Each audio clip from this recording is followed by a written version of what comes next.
You are listening to the Love and Money podcast, and today I have a very special guest, Dionte Chantel. Thank you for being on the show. Thanks for having me, Shakira. Okay, I like to start out by asking you about your childhood. What was your childhood like, and what did you see or not see as it pertains to the ideal of building wealth? Okay, so in my childhood, I didn't see much of anything in regards to building wealth, to be honest with you. I didn't know what wealth was actually until like my early 20s. And I'm not ashamed to say it. I grew up in Brooklyn most of my life. We went to Atlanta at some point. My mom, she had me traveling around with her. We were able to witness a few of our peers that had homes. My grandfather had a home. That's the only thing that I can remember that I can tie to wealth at the time. It was probably home ownership. Didn't really know about, saving, or I'm not gonna say saving, building wealth, investing, or anything like that until I became an adult in my 20s. So that's all I can say about that. I had to learn it firsthand as an adult. My mom never really invested. Now she's investing money. She has like an Airbnb and stuff like that. But as far as myself seeing it firsthand, my family, which really consisted of my mother and my grandmother, we didn't talk about wealth as much. My grandfather, however, he had a home out in New Jersey, but he never even talked to me about investing or anything like that. He just had a home to show for it. And it's so interesting. Me and him have conversations about what he could have invested in back in the 70s. And he kicks himself. Like, yeah, I should have invested in brownstones in Brooklyn. I'm like, yeah, you should have. So with that being said, a lot of what I've learned literally was from doing my own research, reading books, and really looking for the knowledge on my own. Okay. Why did you choose real estate? Real estate actually chose me. I didn't choose it. Kind of fell into it shortly after college. And I did it so I can just get out of a corporate retail job.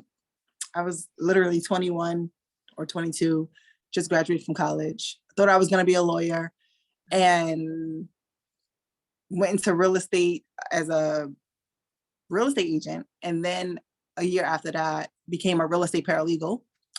And here I am now. I mean, to sum it all down, now I know what my purpose of real estate is versus just going into it because of the money, because that's all it was really geared towards in the beginning.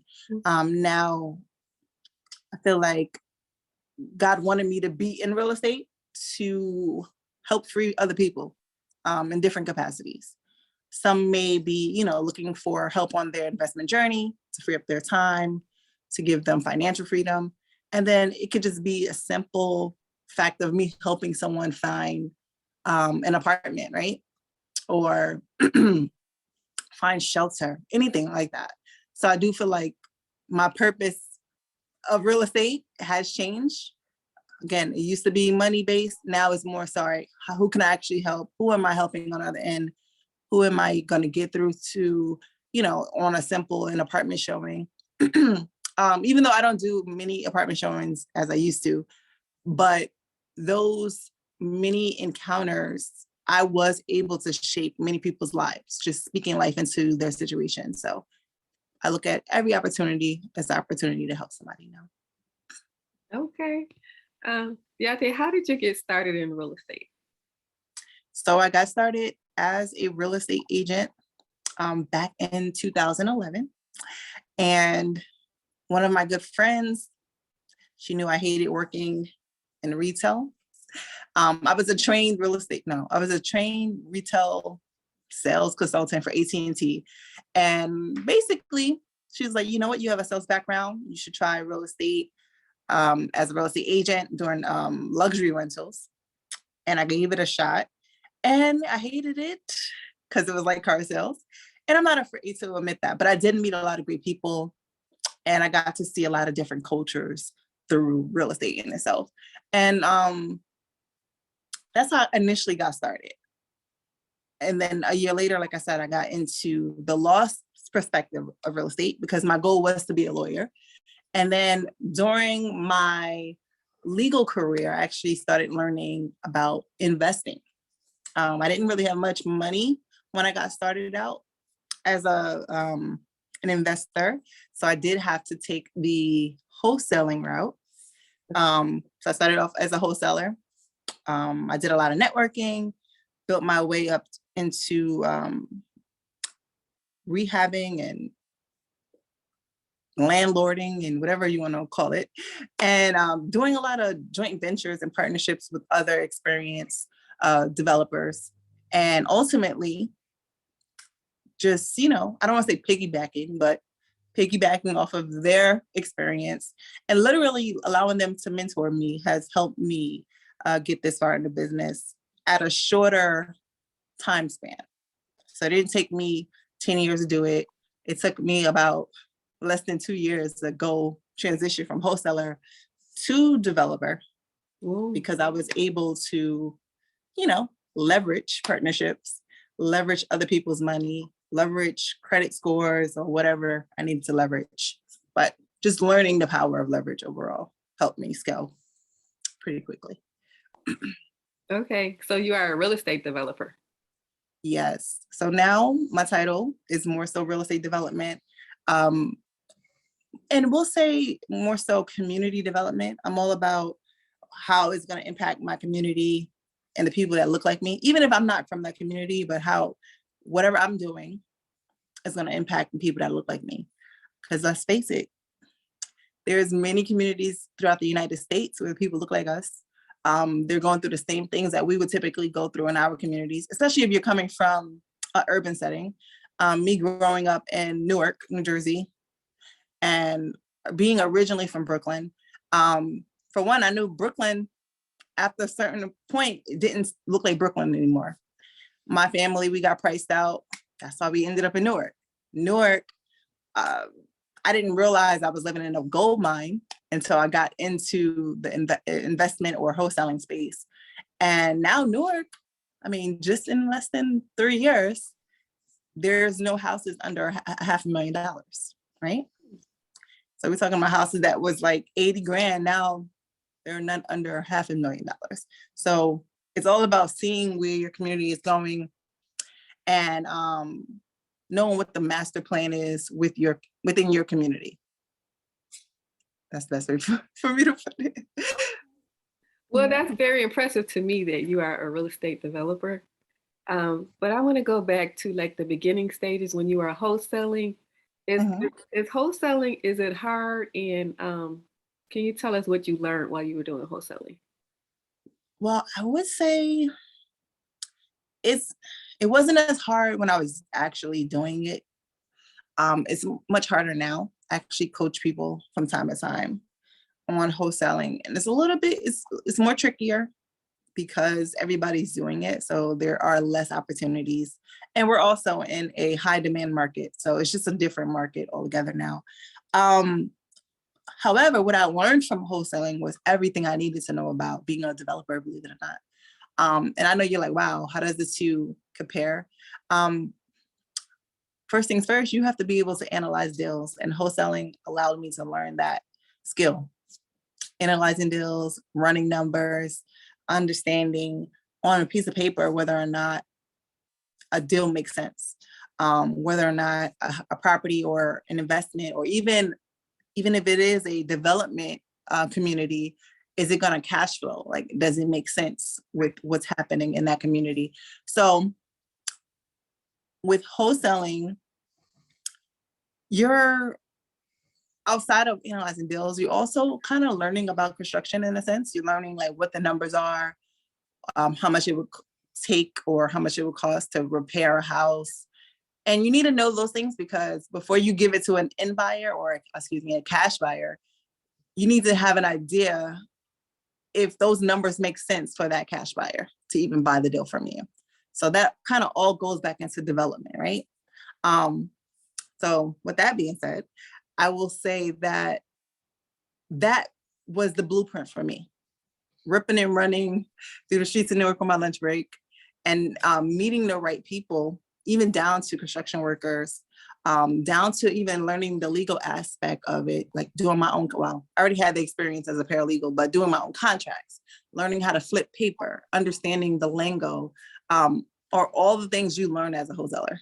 So now that I'm in the development space, now we're just looking at bigger deals, more creative strategies to acquire land and or develop land as a developer. But it kind of is, I don't want to say the same thing, but it kind of is the same thing, because all of those skills that I learned as a wholesaler, it became second nature to me as a developer. Does that make sense? Because I feel like I'm talking. Oh yeah. No, but seriously, like even when it comes down to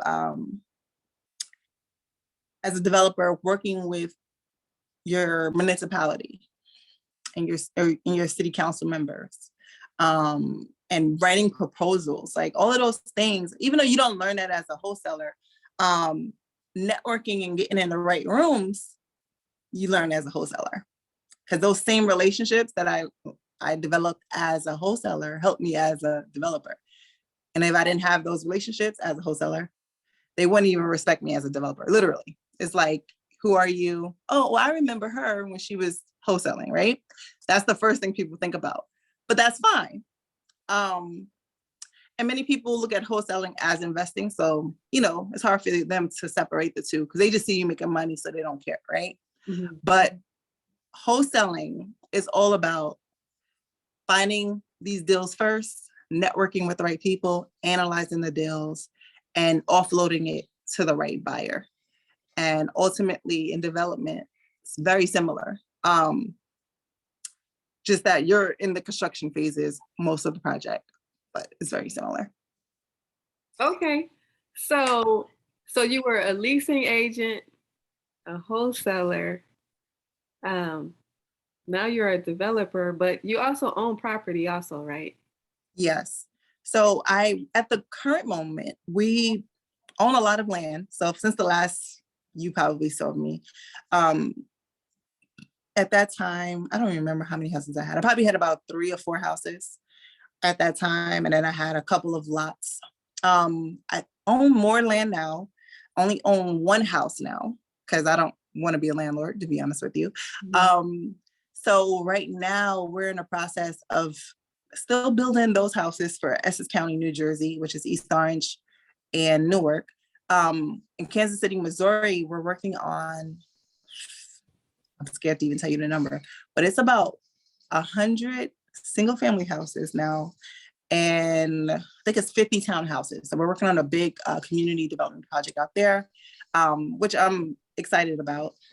And I just, like I said, I switched hats. I like the idea of being a landlord, but that's not what my vision is, right? So I've been focusing on acquiring more land, building communities. Some of those communities, we will resell those homes to end buyers, which are mortgage buyers. And some of them we may keep or build to rent, right? Where we will ultimately own the community and we will act as landlords.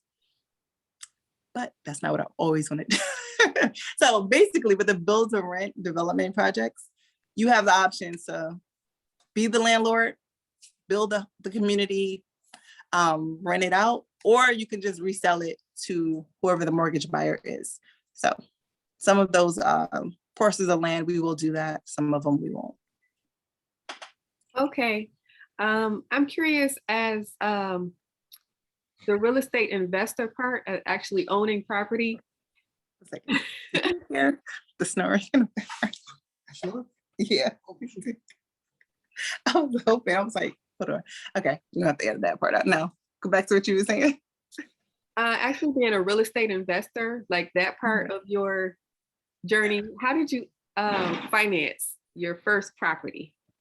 Yeah, so the very first property, I'm almost certain that was private money and not hard money. So my partner at the time, she was well connected. She knew a lot of private money lenders and hard money lenders too. But in this case, we sourced private money. So that means we didn't have to go through all the red tape, as most newbie investors would have to. And some of the very first deals, we partnered. I used some of her experience, but the ones that I did on my own were all private money. Okay. Yep. Okay. Could you tell us a little bit about the homeless program and how that works?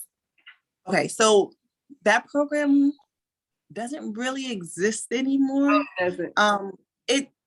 It's still around, but we don't really like over the last couple of months, they just started allowing that program to operate in New Jersey because it stopped working for a while during COVID. And there was some legal lawsuits happening between the city of Newark and New York City. But with that being said, the name of that program that I worked closely with was called the SOTA program, which is a special one-time assistance program. And it was based out of New York City. Mayor de Blasio, he's not even a mayor anymore. Look at that. I just realized, I'm like, yeah, he's not the mayor anymore. They have a new mayor now, a guy's name, but New York has a new mayor. And with that being said, the SOTA program, I thought it was good. It is good. I think the intention was to help families get back on their feet. However, I think it was a little flawed because the nonprofits or the shelters, they were, and I hope somebody hears this out here, I can tell you what's wrong with it. And it's not only that program, they had other programs too, but the nonprofits, they were giving the employees bonuses for getting the people out of the shelter, right? So when you do that, it's money driven. So a lot of these housing counselors, they didn't care if the people were prepared to start paying their own rent or if they were prepared to have their own apartment. They just was like, all right, I want to get a bonus out of these families. So let me just hurry up and get them an apartment. And guess what would happen? After that year's rent is up, the people would end up homeless again. Okay. Okay, so they weren't unfortunate. Some of them, they did okay. They went on to become homeowners, actually played a part in some of those situations. But a lot of them got caught up in the middle of like COVID. And even before COVID happened, a lot of them just didn't do what they were supposed to do with that year's rent paid opportunity. Okay, that makes sense. Literally. So, everything that I've witnessed is more mindset. You had people literally, they was lying about income just so they could get out the shelter, which I understand you want to get out the shelter, but were you really able to survive out of the shelter? And the fact of the matter is a lot of people couldn't. And this is why the city of Newark, New Jersey sued New York City because all of those homeless families now became homeless in New Jersey, right? And New Jersey don't have those programs like New York. So it just became a big issue. Now, I'm not blaming that on anyone. I just feel like the nonprofits need to counsel people a little bit better with their finances. So help them get their credit on track while they're in the shelter, help them understand money while they're in the shelter, how to budget their money, how to save their money, how to spend their money, you know? How money works as a tool. And I'm like, of course they would have to outsource that. A lot of these counselors probably are in the same situation or predicament as the people living in a shelter when it comes to like living paycheck to paycheck. But regardless, before you just push a family out, they need to know how to manage their own money and how to keep an apartment, how to keep a job. Like it was a lot that was going into it. People literally would get a job if they got one and got fired once they got the apartment, because they're like, listen, I'm going to live for free. So it was just a lot of stuff happening. And I know I'm probably talking too much now, No. But it was a lot that happened and I can speak on it because I saw it firsthand. My partners and we had to file tons of evictions, unfortunately, right? Because after that year, the rent didn't get paid. Now, the good thing is We did have a balanced portfolio. So some of the tenants were Section 8 tenants, which was good. And then some of the tenants were the soda tenants. Oh, I'm sorry. Okay. Yeah. So if you basically, as an investor, if you didn't just take that program, then you was okay. If you had like some Section 8, some cash, some soda, you were okay. But a lot of the investors that I helped place those tenants, a lot of them did come back to me and say, yeah, I need help getting this tenant out. They're not paying the rent. And do you know of any other programs that they can get so they can get my rent paid? So it's been a lot. Okay. Okay. Yep. All right. So Dionte, I like to talk about the real estate developer phase. Like, how did you get into it? What is it like? What is the time commitment, and how much do you make? Like, or you could give a range. You could give a range on how much real estate developers make. Well, let's just say this: you don't make no money until you actually, I don't want to say flip it, but resell that property. Okay. So ultimately, most developers, like especially if you're working in multifamily or commercial real estate development, you don't make any money until you actually finish a project. So some developers, they may not even make a profit. That's the best way I could put that. And when it comes to, more residential 1 to 4 units, again, there's ways you can structure your deals where you're making money on the construction.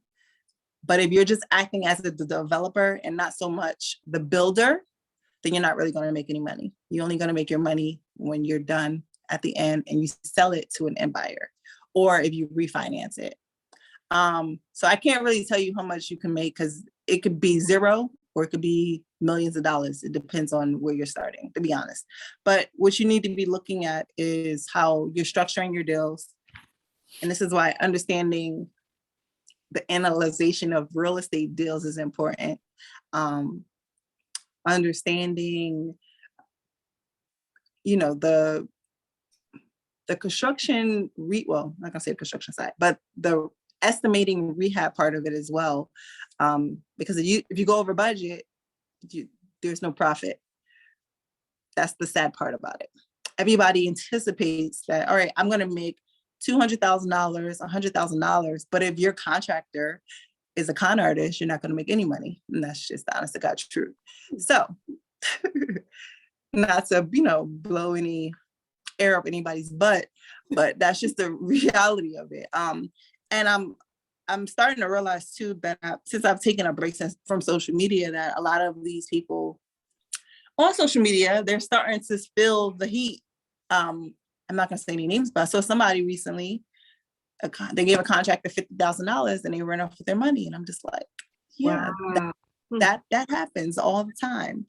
Or, you hire the team, they're just not doing what they're supposed to do. And then guess what? You're in a hole, you're getting foreclosed on, or whatever the case may be. It's all of those things can happen. And I hope that answered your question. But there is no set income on being a developer. and I wish I could explain it more, but that's the way I have to keep it. You don't know what you're going to make until you actually get it sold or until you refinance it. What's the time commitment, or does it vary? It does. I was going to say it varies depending on the project. Okay. So if you're doing a ground up construction project, typically you should be able to get it done in 6 months. If you have a tight knit construction team, should be 6 months. But it could be like 9 months too. So you just want to make sure your exit strategy is to get it finished within the 6 months or less, have a buyer lined up, right? So you want to pre-sell all of your projects if possible, have someone put a deposit on it. So as soon as you're done, you're filing your certificate of compliance or whatever it's called, depending on where you live, and you can get the house sold as soon as possible. Okay, the sooner you sell the house, the sooner you'll have your money in your pocket and you're making a profit at that point. Or you can always just build it and hold it as well. You don't have to resell it. So as soon as you can get it done, you can refinance it, put your own tenants in there, and just be a landlord for that unit. Okay, like on a day-to-day basis, like how much time do you usually put in? Well, with me, I did have decent teams in place, so I really didn't have to go to the job site all the time, which was also a bad thing, because a lot of things happened that shouldn't happen when it came to my development team. But that's the past. But what I will say is, typically, if you do have the right team in place and you have a team of people that you can trust, I would say maybe 4 hours a day is legit, especially like if you're acting as a developer. In many cases, you don't have to be the builder. So if you're hiring a builder to build the house, you shouldn't have to be there all day, every day. Okay. However, if you don't know that builder well enough and you're still learning them, you probably want to be present every day for the whole shift, which would be 8 hours. But I say if you could do at least half of the hours there, you should be okay, until you get a hang on who you're working with. But for a newbie, if you don't have a 9 to 5, your money is in that house. You need to be at that house definitely 48 hours a day.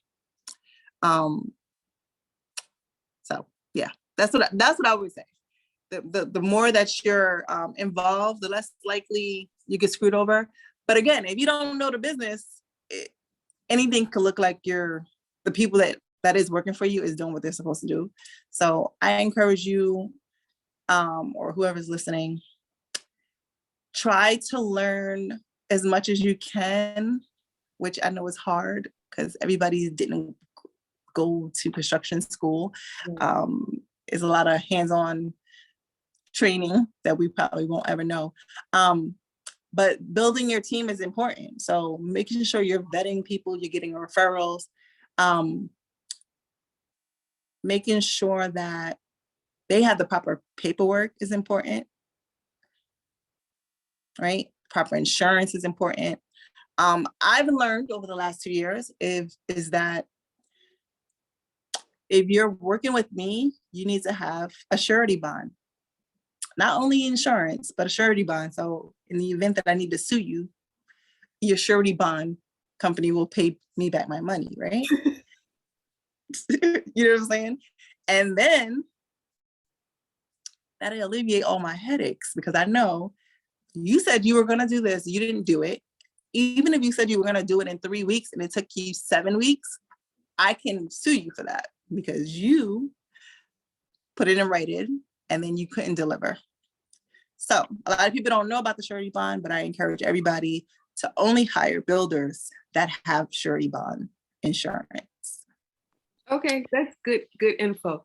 So Dionte, so do you teach people who are interested in becoming real estate developers, and what are some of the things that you teach?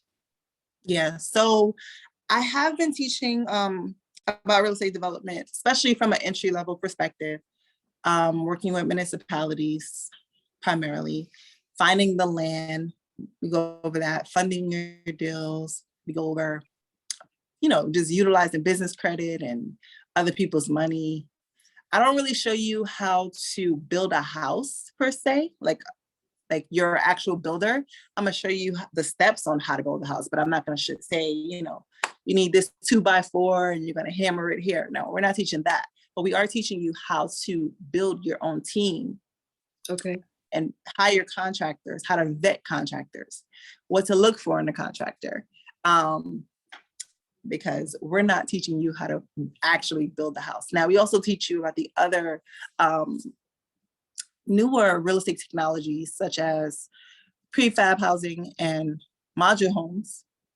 We show you about those shortcuts as well. And ultimately, all of the main and basic phases of real estate development. So again, working with municipalities, buying the land, finding the resources to fund the projects.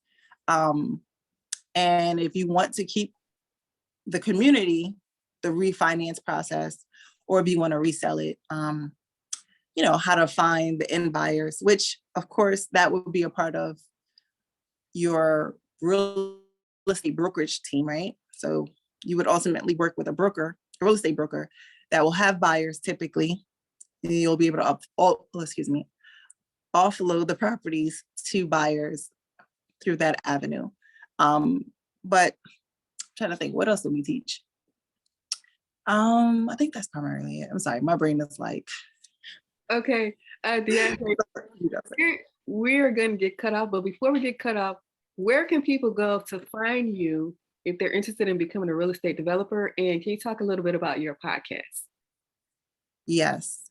So for one, if you want to learn about real estate development, you can go to my website, journeytodevelopher.com. That's the name of the podcast and the community. And we do have we have a Developher starter kit, which is a newbie's guide to real estate development. We talk about land acquisition. We talk about real estate acquisition as a whole, wholesaling, business credit, how to set up your real estate business, how to build your team. All of that is on my website. It's actually on sale right now. So go check it out. And then the podcast is called Journey to Developer also. And that's on all podcast platforms. And it is a real estate development and spiritual development podcast, I like to say. So we talk about my journey to becoming a real estate developer. And we also talk about my spiritual journey to Jesus. So it is Bible-based for those who are believers. And it's a good blend of just self-discovery. It's a good blend of learning about, finances and real estate being a tool and so much more. So go check it out. And we talk about everything, including love, my love life. We talk about, again, real estate. We talk about learning who God is and building your relationship with him as well. So it's pretty cool. Okay, Dionte, 2 quick questions. What is your favorite book and what last words would you like to leave for the audience? Okay, so my favorite book right now is the Bible. I'm sorry, I have to say it. It has a lot of money principles in there. And so far, my favorite book in the Bible is Proverbs. I encourage everybody to go read at least 1 chapter a day in the book of Proverbs. It definitely talks all about money principles and life principles in there. And what was the second question? I'm sorry. What last words would you like to leave for the audience? Just make sure, everybody wants to get into real estate right now because they think it's sexy. Make sure that's what you're supposed to be doing and not that it's trendy, right? Because I think everybody's just doing stuff because other people are doing it. Yeah, and it's kind of annoying. But make sure that's what you're supposed to be doing at this point in your life. Don't do it because you see other people doing it. Do it because God called you to do it, because you really want to help people. Of course, you can make money, but every part of real estate is not about making money. There's a lot of people that lose a lot of money in this business. So just make sure if you are not making money, are you still going to enjoy real estate? And making sure you have a purpose for it. That's my advice. That sounds good. Thank you for being on the show and sharing your story. Oh, thank you. If it don't come up, let me just say thank you.